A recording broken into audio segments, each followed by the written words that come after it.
Russian visa সম্পর্কে এক ভাই কমেন্ট করছে যে, "ভাইয়া রাশিয়ার যে কাজের ভিসা হয়ে থাকে এগুলার পেপার মানে সকল ডকুমেন্ট কি স্টেপ বাই স্টেপ মানে ধাপে, ধাপে আসে কিনা? এবং ওয়ার্ক পারমিট দিয়ে নাকি ভিসা অ্যাপ্রুভাল হবে না। বিষয়টা আসলে কি?"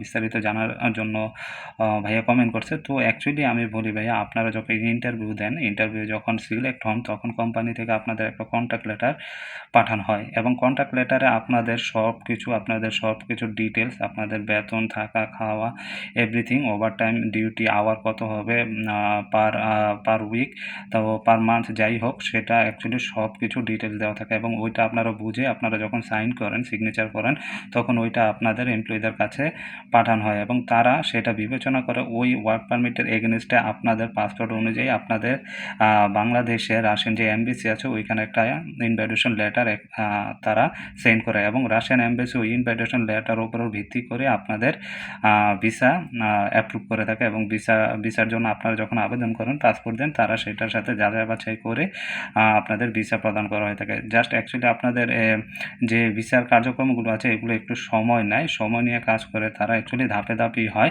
তো বাংলাদেশে রাশিয়া অ্যাকচুয়ালি নতুনভাবে কাজ করতেছে ইদানিং। তো অ্যাকচুয়ালি এই বিষয়গুলো শুরুর দিকে একটু সময় নিলে এখন অনেকটা ফাস্ট হয়। তো যেহেতু ধাপে ধাপে হয়, আপনাদের ভিসার প্রক্রিয়াটা অনেক সময় আপনাদের অ্যাকচুয়ালি 90 দিনের ভিসা দেওয়া হয়। যদিও আপনাদের ওয়ার্ক পারমিট 1 বছর বা 2 বছর যেটাই বলে কিনা, অ্যাকচুয়ালি 90 দিনের ভিসা দেওয়া হয়। পরে গিয়ে আপনাদের ভিসাটা এক্সটেন্ড করা হয়।